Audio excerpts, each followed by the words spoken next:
toutes et à tous. Merci d'être venus pour entendre cette conférence sur le burn-out. Pourquoi cette conférence en fait? Attendez, je suis un peu éblouie en fait. D'accord. Donc le burn-out, c'est un mot qu'on entend un peu à tort et à travers et qui devient presque galvaudé. Il y a un vrai manque d'informations.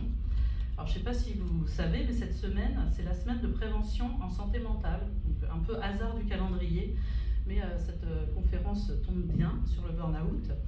Donc qui je suis? Je m'appelle Amélie Lavaux.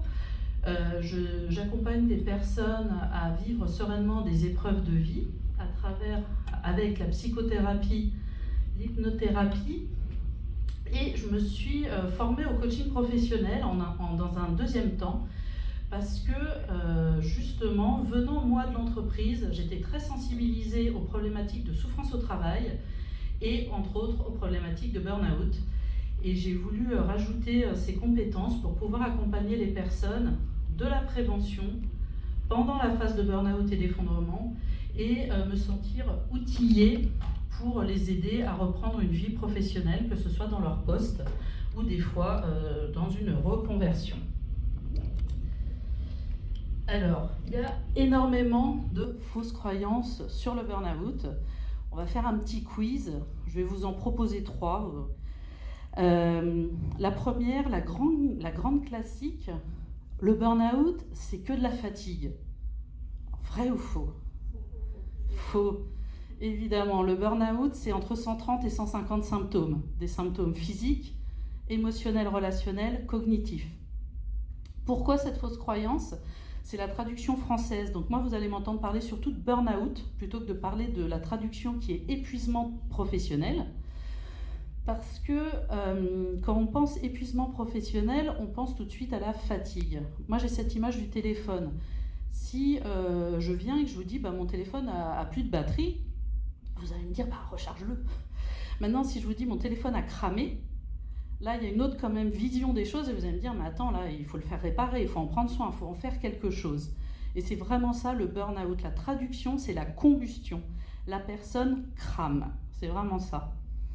Elle crame son énergie, ça vient créer de la neurotoxicité dans le cerveau, enfin, c'est certainement pas juste de la fatigue.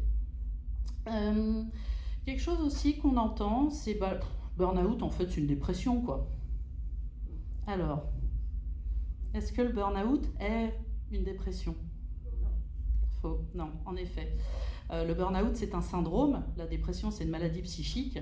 Par contre, le burn-out est comme un portail, imaginez un portail qui ouvre devant vous la porte glissante, savonneuse vers la dépression. S'il n'est pas pris en charge, s'il n'est pas accompagné, comme il y a énormément de problématiques psychiques, il y a quand même des symptômes anxio-dépressifs dans le burn-out, on va en retrouver, même si ce n'est pas une dépression. Mais si la personne reste dans des ruminations mentales, beaucoup d'anxiété, ça peut vraiment, c'est une pente glissante vers la dépression. D'où l'importance d'aller voir le médecin, d'identifier le burn-out et derrière de se faire accompagner en thérapie pour ne pas s'identifier à ces symptômes. Et puis dernière grande fausse croyance qui m'horripile, ceux qui font des burn-out, c'est des gens fragiles. Bien sûr, hein? Non, on est d'accord. Qu'est-ce que c'est? Donc le burn-out, c'est le syndrome du surinvestissement. Ça n'a rien à voir avec une quelconque fragilité. Ce sont des personnes qui se surinvestissent dans leur travail. On va retrouver des personnalités qui font plus de burn-out que d'autres, des traits de personnalité. Très souvent, on retrouve des perfectionnistes. On va trouver des gens qui ne lâchent pas, qui tiennent jusqu'au bout. Un profil qu'on va surnommer le profil Atlas. Je tiens. Alors je tiens mon équipe, et puis j'ai un collègue qui n'est pas là, et je tiens. Puis on me rajoute un projet, et je tiens. Qu'est-ce qu'on retrouve comme caractéristique chez les gens qui font des burn-out? La difficulté à dire non.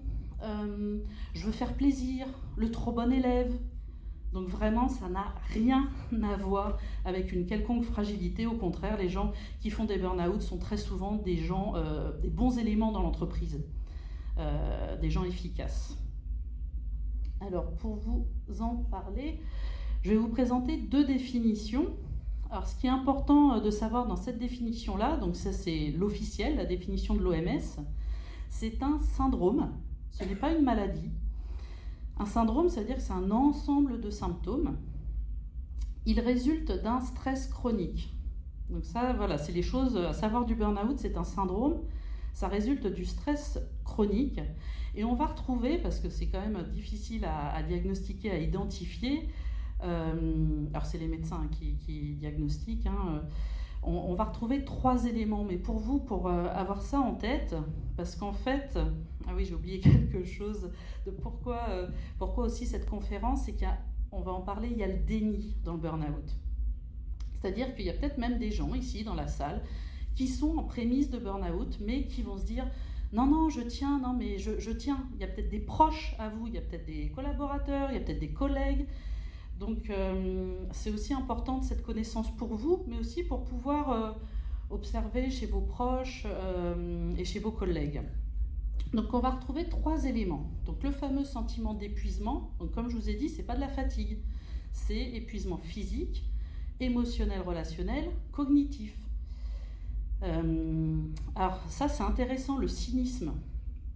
J'ai des exemples, je peux prendre Martine, je ne vais pas dire les vrais prénoms des personnes que j'accompagne, mais qui est quelqu'un d'un naturel très jovial.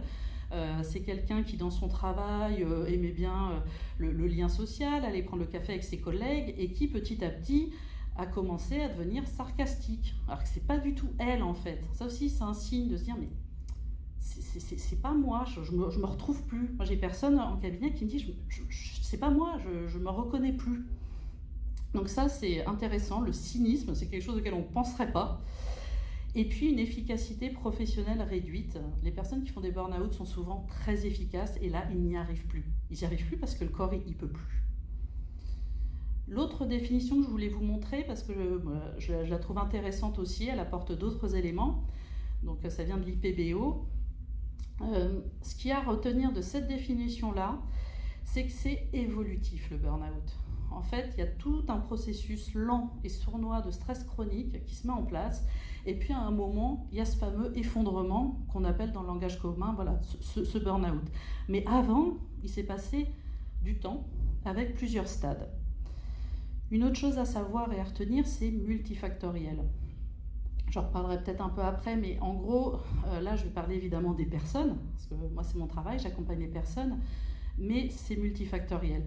Il y a aussi il y a la personne, il y a l'environnement dans lequel elle est, le management. Alors c'est pas forcément le manager, ça peut être même un... Moi j'ai quelqu'un, je pense on va l'appeler Alain, il est passionné par son boulot, son management ça se passe très très bien, mais au fil et à mesure du temps, dans son entreprise, on a commencé à lui rajouter un projet. Et puis il y a eu une réorganisation. Et puis ils ont déménagé. Et c'est pas une personne, mais tout cet ensemble de management, ça a commencé à lui peser. Et au bout d'un moment, avec plein d'autres raisons, ça a craqué. Il a été en stade 4. Enfin bref, il a fait un burn-out, quoi. Et qu'est-ce que je voulais dire ? Et en multifactoriel, il y a aussi la société dans laquelle on vit. On est dans une société qui pousse énormément aussi, qu'on le veuille ou non. Sky is not the limit. Allez, il faut bosser encore plus, il n'y a plus de limite de rien. Voilà, on pourrait même faire un parallèle avec la Terre, les ressources de la Terre qu'on épuise. Bah, c'est un peu comme nous, on ne s'écoute plus, on n'écoute plus nos ressources et on est un peu poussé dans ce grand wagon à ne plus écouter ses ressources.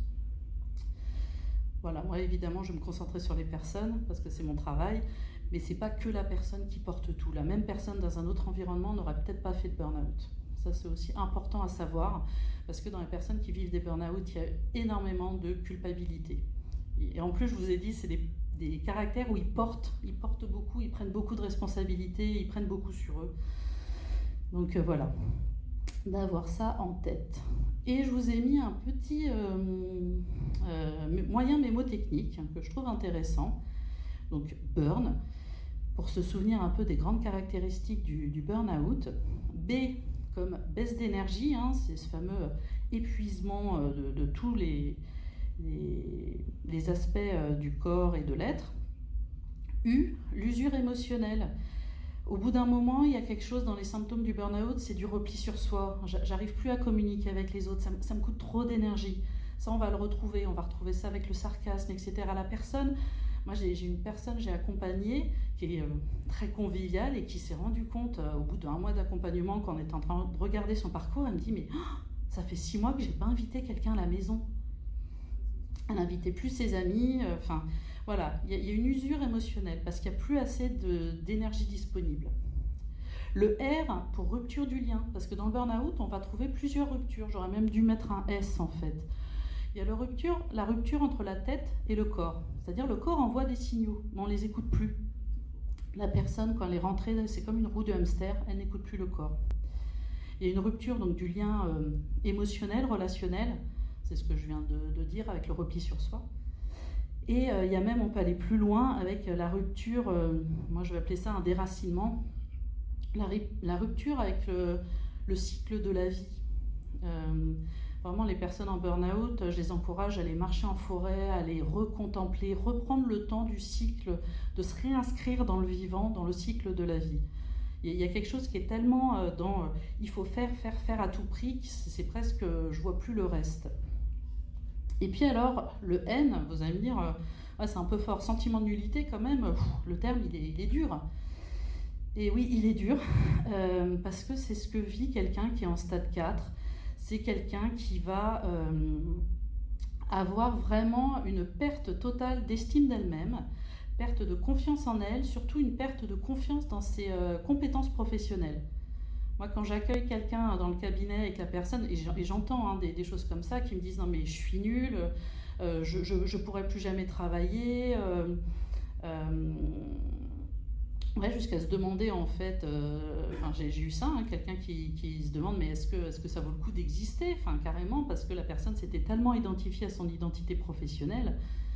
Et quand on fait l'accompagnement qui prend plusieurs mois et qu'on arrive à la fin, mais il faut voir les compétences. Moi, à chaque fois et jusqu'à présent, je n'ai pas été déçue. C'est des personnes qui sont brillantes, qui ont eu des parcours professionnels super riches, énormément de compétences. C'est juste qu'à ce moment-là, elles ont perdu complètement pied et contact avec ça.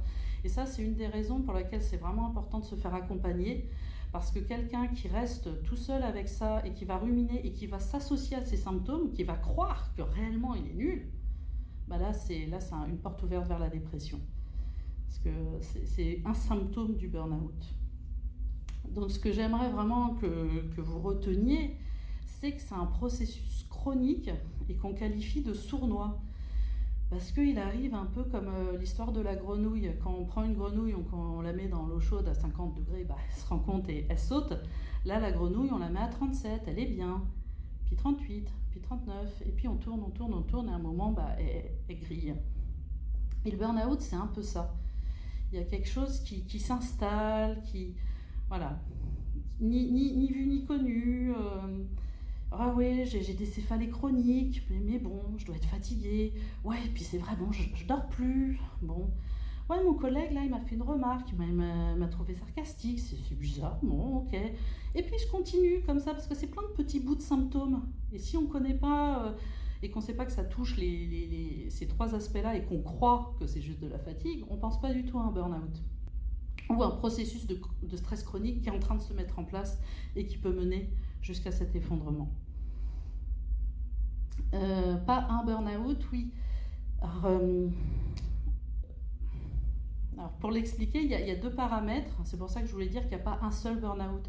Peut-être que dans votre entourage ou vous-même, vous avez connu ou vécu, moi je connais, voilà, il y a Martine de la compta, elle a fait 3 mois d'arrêt, elle est revenue, tout va bien. Par contre, je connais Pierre qui était DAF, directeur financier. Alors lui, il s'est effondré, il est parti en hôpital psy et puis il n'a plus retravaillé. Et les deux, c'est un burn-out. C'est le même mot pour des conséquences très graves, enfin dans un cas très grave, dans l'autre un peu moins. Mais en fait, c'est tellement multifactoriel, ça dépend de quels symptômes la personne va déclencher, si c'est plus physique, si c'est plus émotionnel, si c'est un mélange de tout ça. Ça va dépendre aussi si elle se fait accompagner à temps. Peut-être que Martine, son médecin était au courant, elle est tout de suite allée voir la médecine du travail, son médecin, elle s'est fait accompagner par un thérapeute, elle a repris le yoga, elle a peut-être mis en place plein de choses qui ont fait que voilà, au bout de 2 mois, elle a réussi à se retrouver et à reprendre un travail. Peut-être que Pierre, il s'est dit non, je vais tenir, quoi qu'il arrive. Et en fait, il allait jusqu'au bout du bout, et lui, il s'est effondré. Il n'est pas allé demander de l'aide tout de suite, et ça a plongé en dépression. Donc il n'y a pas un burn-out. C'est pas, oui, mais ça c'est un burn-out, ça s'en est pas. Faut aller vraiment regarder tous les paramètres et les symptômes. Et puis, je vous l'ai déjà dit, le burn-out n'est pas une maladie, c'est un syndrome, c'est-à-dire un ensemble de symptômes. Alors, en fonction des personnes, plusieurs personnes vont mettre des stades dans le processus. Moi, je me réfère à Michel Delbrück, qui a été le directeur de l'IPBO. Il y en a qui vont en rajouter un 5e, il y en a qui vont dire il y a 5 stades. Moi, je trouve que déjà, là, les 4, ils sont assez clairs. J'ai pas mis le premier, parce que honnêtement, dans le monde dans lequel on vit, le premier, j'ai envie de dire, c'est tout le monde. Le premier, c'est je pense à mon travail quand je suis pas au travail. Oui, je crois que le stade 1, j'ai l'impression que notre société, on est tous dans le stade 1, donc je l'ai pas mis. Je vous ai donné quelques exemples, donc vraiment aussi, ce qui est important, je vous rappelle, symptômes cognitifs, émotionnels, relationnels et corporels. On ne va pas tous les parcourir, mais ça commence par des étourderies, des changements d'humeur, un sommeil qui est modifié, des céphalées. Après, il y a le stade 3, où là, ça commence le fameux sentiment d'inefficacité. Ce sont des personnes qui sont efficaces, puis d'un coup, elles commencent à faire des heures sup, puis elles se rendent compte qu'elles sont de moins en moins efficaces. Alors pourquoi elles sont de moins en moins efficaces ? Je ne vais pas rentrer dans les détails de la neurobiologie, mais c'est le cortisol, c'est les glandes surrénales qui vont produire beaucoup de cortisol. Et ce cortisol produit en excès, il va attaquer des parties du cerveau. Donc l'amygdale, l'hippocampe. Vous avez peut-être entendu des gens qui ont des problèmes de mémoire après un burn-out. C'est l'hippocampe, c'est tout ce qui est la mémoire d'apprentissage. Et puis le cortex préfrontal, ça c'est quand on entend quelqu'un qui dit j'ai voulu mettre la clé dans la voiture et j'ai pas pu, je me suis effondré en larmes, je pouvais plus, le corps ne répondait plus. Ça c'est quand le cortisol il atteint le cortex préfrontal, et je crois que ça s'appelle j'oublie le nom, les tâches autonomes, quelque chose qu'on réalise tous en temps normal très bien. Et c'est à cause de tout ce dérèglement du corps qu'on arrive au sentiment, la personne se sent inefficace, elle fait encore plus de travail, mais elle n'y arrive pas, elle commence à s'inquiéter, elle ne comprend pas ce qui lui arrive, elle se replie sur elle, etc. Perte d'humour, peur, angoisse, il y a souvent de l'anxiété, et des fois de l'anxiété envahissante chez les personnes que j'accompagne, commencent à avoir des problèmes relationnels, et c'est le moment qui est important parce que à ce moment-là, il y a des personnes qui vont voir leur médecin, qui ont des premiers arrêts de travail, et c'est là où quelque part il peut y avoir une action à faire, parce qu'après, si on va pas voir le médecin et qu'on se dit non, c'est bon, ça va passer, je vais tenir, et on continue, et puis alors là, il y a le fameux stade 4 qui est un effondrement. On va retrouver le sentiment d'incompétence, ce que je disais là, les blocages sur tâches simples, l'errance. Il y a énormément de souffrance psychique. Moi, les personnes que j'accueille, quand elles arrivent, elles me disent mais d'habitude je suis décisionnaire, là j'arrive plus à prendre une décision, je sais plus ce que je veux, elles sont un peu perdues, une perte de repères, peur du changement, et donc ce que je vous ai dit, la perte vraiment d'estime de soi, l'effondrement.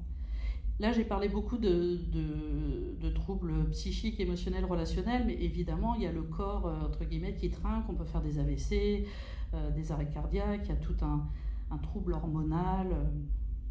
Voilà, c'est entre 130 et 150 symptômes. Alors ça, j'en ai un petit peu parlé tout à l'heure, c'est multifactoriel. C'est vraiment important de l'entendre pour déculpabiliser les personnes en burn-out. Oui, il y a une part personnelle, en effet, quelqu'un qui n'arrive pas à poser ses limites, mais il y a le contexte à prendre en compte, il y a la société. Et d'ailleurs, quand quelqu'un reprend le travail, c'est dans l'idéal, c'est bien que ce soit tous les acteurs se réunissent, que les RH, le manager, de réaménager le travail de la personne. Très souvent, c'est du mi-temps thérapeutique. La personne a sa responsabilité, mais je veux dire, c'est multifactoriel et c'est important de le dire. Alors pourquoi c'est important de se faire accompagner et puis les avantages. Alors déjà, je commence par les risques. Je crois que je vous les ai dit, mais quand même c'est important. La rechute, j'en ai pas parlé. Les gens qui font un burn-out, comme il y a le déni, ils peuvent continuer voilà, ok, je vais me gérer. Et en fait, ils vont faire une rechute. Il faut savoir qu'à chaque rechute, ça s'aggrave. Les conséquences s'aggravent. Donc les risques, voilà, tout ce qui est rumination mentale, le risque de dépression, passage à l'acte. Alors évidemment, on va passer au risque suicidaire, mais pas que ça. Il peut y avoir la démission. J'en peux plus de ce boulot, je démissionne. Sauf que la personne, elle n'est pas très bien, donc pour retrouver du travail, ça va être compliqué, elle n'a pas assez d'énergie en fait. Et puis les ruptures dans le couple, parce que même si là le burn-out est professionnel, ça vient jouer dans les relations. Alors je ne vais pas parler du psychotrauma, c'est compliqué. Passer à côté d'une crise de milieu de vie, en effet, il y a plusieurs, je ne pourrais pas dire, peut-être 50% des personnes que j'accompagne qui ont entre 45 et 55 ans. Et le burn-out, c'est le dessus de l'iceberg. De derrière ce qu'on appelle alors, soit une transition de milieu de vie quand ça se passe bien, sinon une crise de milieu de vie, ce moment où pendant toute une partie de notre vie, on a construit une carrière, une famille, puis quand on arrive en milieu de vie, d'un coup, les enfants grandissent, quittent la maison, il y a le couple à réinventer, les parents vieillissent, des fois décèdent. C'est ce moment un peu de transition de vie où on commence à se retourner en se disant mais qu'est-ce que je veux faire du reste de ma vie? Donc le burn-out des fois permet de mettre en lumière ces grands questionnements et la thérapie et le coaching accompagnent complètement ce moment-là. Et puis le risque allonger le temps nécessaire pour s'en remettre.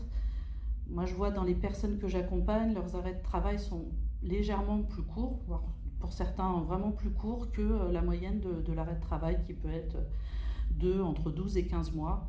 Là, en ce moment, j'accompagne quelqu'un qui reprend là, le travail et son arrêt de travail était que de 5 mois, ce qui est très court pour un burn-out. Mais voilà, qui s'est fait accompagner, qui en plus s'est mis à la biodanza, au yoga, enfin voilà, a pris soin de son état. Le coaching, c'est plutôt en prévention, voilà, à la reprise du poste.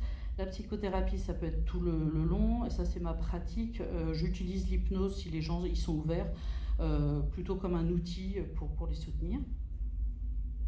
Alors, en quoi le burn-out peut être une opportunité? En fait, faire une thérapie lors d'un burn-out, en plus de vous éviter tous les risques cités précédemment, ça va vous permettre de mieux vous connaître, de faire en fait une pause, de prendre un temps de recul, de faire le bilan, d'apprendre à poser ses limites. On travaille aussi, je le retrouve souvent, le syndrome du sauveur. Donc on va retravailler des croyances limitantes. Je me suis même retrouvée à travailler du transgénérationnel.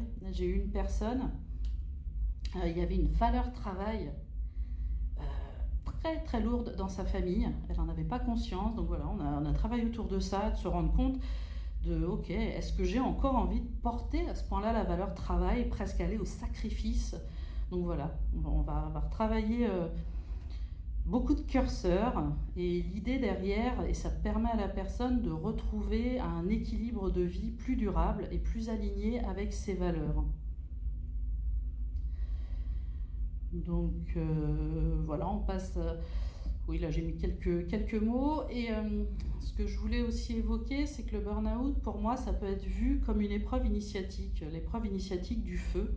Ça me fait penser au phénix. C'est comme si cette brûlure interne, hein, si on traduit en français, venait brûler tout ce qui n'est pas juste, tout ce qui n'est plus équilibré avec la personne, tout ce qui ne correspond plus à ses valeurs profondes. Donc voilà, ça peut être aussi vu comme ça, comme quelque chose, ok, c'est souffrant à vivre, c'est inconfortable au possible, mais derrière, j'en ressors avec une reconnexion à l'essentiel. J'ai des personnes là qui vont me témoigner de la valeur du temps. Elles reprennent vraiment, mes parents, finalement, j'avais jamais le temps de les voir, et là, je reprends du temps de qualité avec leurs proches. Ils vont me témoigner de plus d'authenticité dans leurs relations. Voilà, il y a une sorte de revenir à l'essentiel et qu'est-ce qui est important pour moi, qu'est-ce qui me réaligne. Et aussi derrière, on pourrait parler de l'équilibre entre l'être et le faire. Est-ce que je suis très identifiée dans mes actions et finalement qui je suis quand je ne suis pas ce professionnel. Et on va retravailler ça aussi en accompagnement. Des fois, je leur fais cartographier toute leur vie, toute leur passion et remettre bien l'identité professionnelle là-dedans, qui petit à petit, sournoisement, a pris toute la place. Donc voilà ce que j'avais envie de partager sur le burn-out. Alors j'ai parlé un peu vite, désolée, j'étais stressée. Prendre la parole en public, ça me stresse un peu. Je suis allée vite, j'espère que c'était clair. Parfait. Alors, il reste du temps pour des questions, merci. Justement, l'idée c'était aussi si vous aviez des questions, parce que j'ai pas pu aborder tous les thèmes. Alors, je suis désolée avec la lumière, je vois pas bien. J'avais deux questions. Oui. La première, c'est est-ce qu'on en guérit vraiment? Ça, je pense que ça dépend des personnes. Alors, est-ce qu'on en guérit vraiment? Alors, ça dépend du stade où ça s'est arrêté, ça dépend de plein de choses. Il y a des gens qui reprennent une vie complètement normale. Après, pour moi, si guérir complètement, ça veut dire on revient exactement qui j'étais avant, non. D'accord. Non, pour moi, non. Parce que voilà, il y a eu des prises de conscience, il y a eu un changement, et puis il y a cette notion quand même de la mémoire qui est abîmée. Oui. Donc des fois ça revient, on a une super plasticité neuronale, mais voilà, des fois ça peut être un peu plus compliqué. Et moi ce que j'observe, alors j'ai pas dit aussi que moi j'ai vécu un burn-out, je le vois dans la fatigabilité. Je trouve qu'il y a un niveau de fatigabilité d'avoir plus de difficultés à récupérer qu'avant. Après il y a l'âge aussi. Hein. Oui. Et, la deuxième question justement au niveau de l'âge, est-ce que ça ne concerne que les gens qui sont au travail ou ça peut être les personnes âgées avec la vie de tous les jours Alors, merci pour la question. Là, j'ai pas précisé, je parlais vraiment que du burn-out professionnel, mais on parle aussi de burn-out parental, et puis il y a un burn-out très particulier qui est le burn-out des aidants. Ça, et c'est comme ça qu'a été connu le burn-out au début, hein, c'est les soignants et le personnel aidant.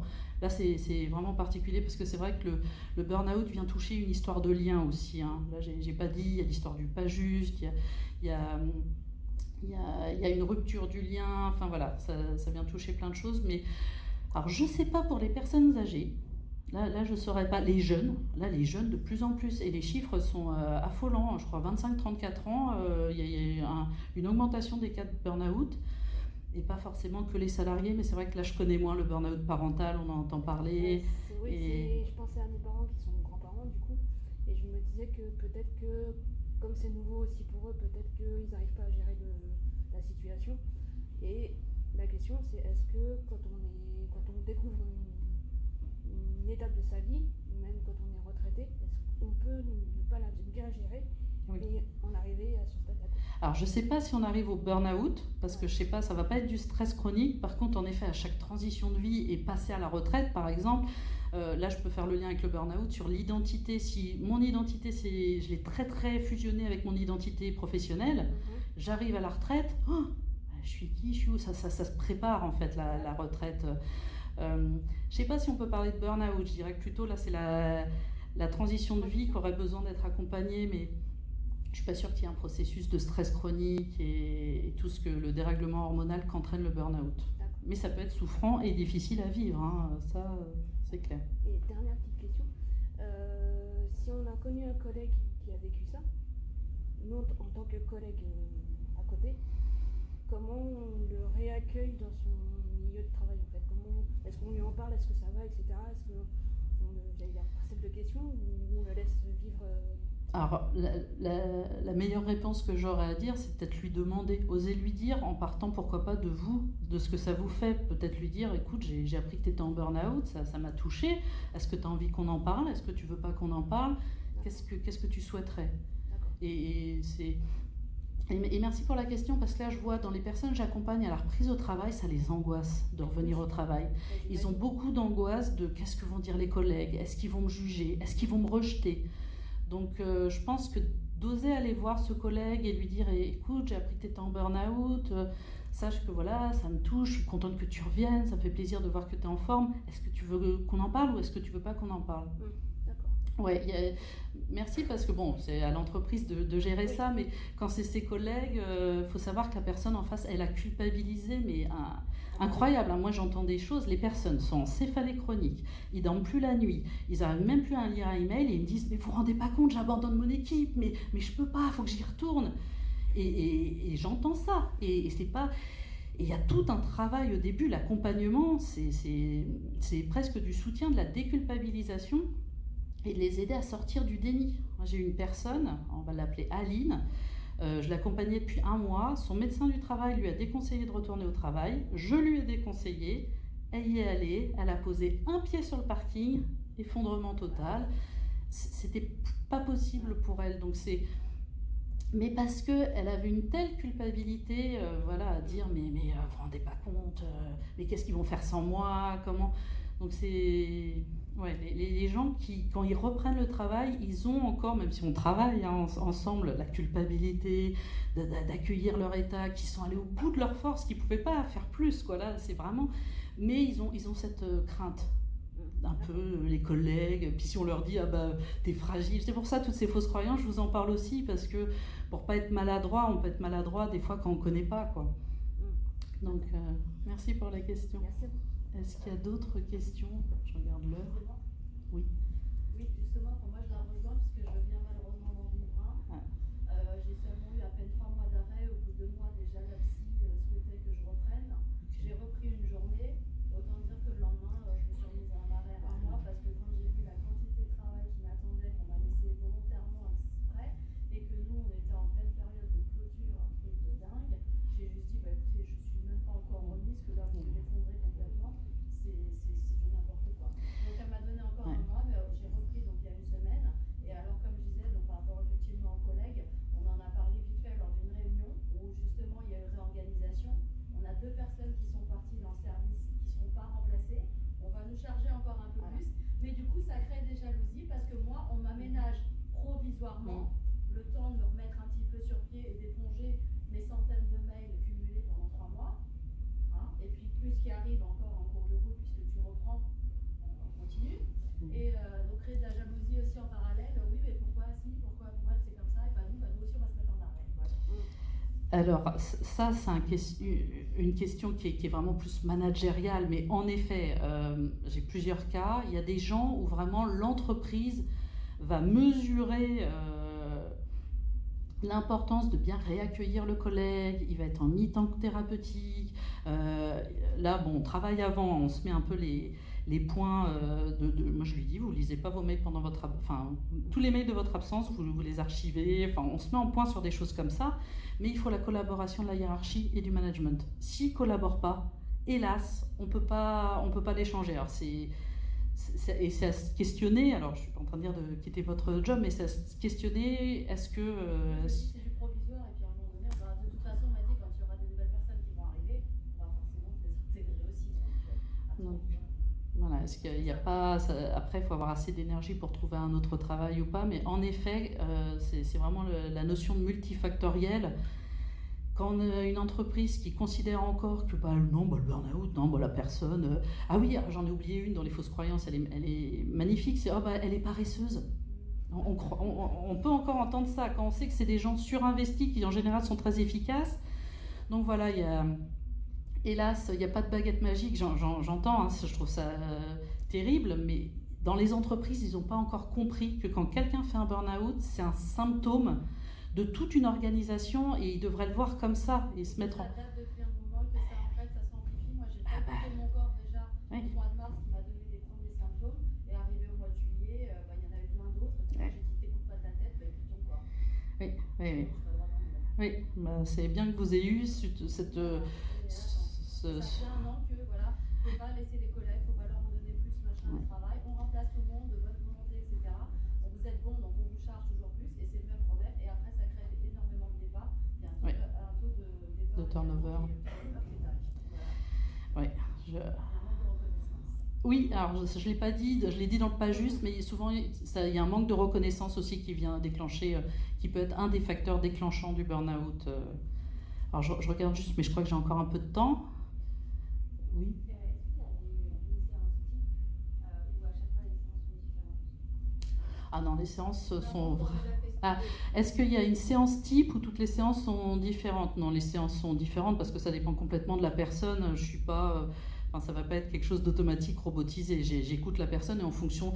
Par exemple, il y en a qui vont arriver avec quelque chose de très anxieux et leur première demande, c'est d'apaiser l'anxiété. Donc on va s'orienter là-dessus. Il y en a qui vont arriver, ils n'auront pas forcément d'anxiété, mais ils ont cette culpabilité gigantesque. On va travailler sur la culpabilité. Le seul exemple, entre guillemets, de séance type que je pourrais dire, c'est plutôt à la fin de l'accompagnement. Alors je fais cette courbe parce que la courbe du burn-out suit la courbe du deuil, ça fait vraiment ça.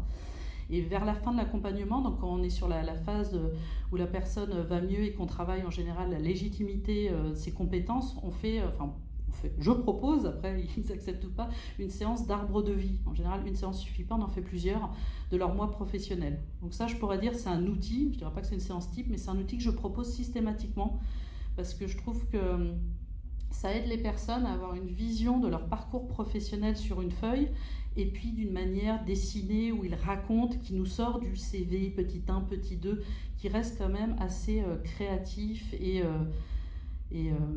oui, moins, parce que oui, je ne l'ai pas dit aussi sur les personnes en burn-out, souvent elles se mettent beaucoup la pression, beaucoup d'exigences, je ne l'ai pas dit, énormément d'exigences, donc je dois, il faut.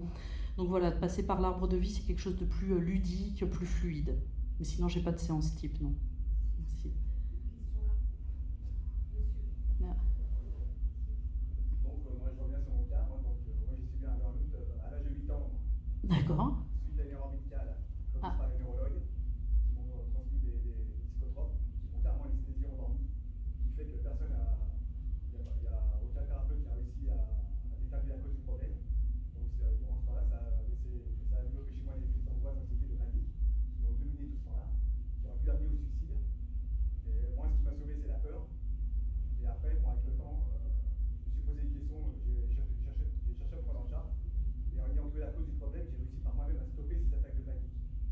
Et je me dis, ça m'a foutu en l'air, ça m'a gâché toute la vie durant ce temps-là. Et en fin de compte, j'avais rien du tout. Et au lieu d'avoir agi sur la cause du problème, ils se sont arrêtés sur l'apparence. Et en fin de compte, j'avais rien du tout. Et au plus jeune à l'enfance, après que mes parents m'aient divorcé, j'ai eu contact avec un beau-père qui était violent. C'est là qu'a commencé les crises d'angoisse que je faisais. Et c'est là que ça a... Alors, je ne sais pas si on peut parler de burn-out parce que je rappelle dans la définition c'est professionnel. Par contre, ça fait le lien, alors j'en ai pas parlé parce qu'on n'a pas le temps, mais avec le trauma. Très souvent, les gens qui font un burn-out vraiment en stade 4, on retrouve peut-être un trauma plus jeune. Donc c'est peut-être là où je pourrais faire le lien. Moi j'ai failli me suicider. Ce qui m'a retenu, c'est la peur. Je vous dis, il y a plus de sensations, il n'y a plus rien du tout, le corps n'était plus là du tout, et j'étais là dans l'obscurité. Merci. Je crois qu'il y a une dernière question et puis on arrive à la fin, c'est ça? J'avais deux petites questions. La première, c'est le burn-out, c'est exclusivement professionnel? Alors c'est ce que je disais, dans la définition de l'OMS, c'est vraiment exclusivement professionnel. Mais on parle de burn-out parental, du burn-out des aidants. Mais dans la définition, le burn-out, c'est déclenché professionnel. Et la deuxième question que j'avais, c'est par rapport à des formations. Est-ce qu'aujourd'hui, il existe des formations à mettre en place dans les entreprises pour justement sensibiliser au burn-out et à un retour de burn-out? Parce que du coup, je crois qu'on est plusieurs dans cette pièce à avoir vécu ça. Pour ma part, j'en ai fait un l'année dernière. J'ai voulu faire un mi-temps thérapeutique en revenant en Iran. J'ai été excessivement mal accueillie, harcelée, micromanagée, ce qui m'a fait refuser complètement après. Et du coup, quand j'entends la question tout à l'heure, comment on peut faire pour bien accueillir quelqu'un qui revient d'un burn-out, ça, j'aurais adoré que ça fasse, quoi. Alors, je suis entièrement d'accord avec vous et c'est multimodal. C'est pour ça qu'une réintégration de quelqu'un qui a vécu un burn-out, ça se fait avec les managers, avec les RH, avec les collègues, avec l'équipe. Mais pour ça, il faut que l'entreprise soit moteur et ait envie de faire ça. Donc, il y a des entreprises qui le font, il y en a, voilà, on entend certains témoignages, donc voilà. Après, déjà, il y a possibilité d'inviter comme ça des coachs ou des gens qui vont parler du burn-out déjà pour informer, parce que la première forme, c'est informer. Et après, il y a la formation en, comment il s'appelle ? Premier secours en santé mentale. Là, ça existe. Il y a une initiation sur 2 jours. Ça, vous trouvez sur Internet. En plus, on en parle, hein, comme c'est la semaine de prévention de santé mentale, on en parle beaucoup. Voilà. Et si vous avez d'autres questions, là, c'est la fin de la conférence. Venez me voir, j'ai un stand tout le week-end sur le salon Chrysalide.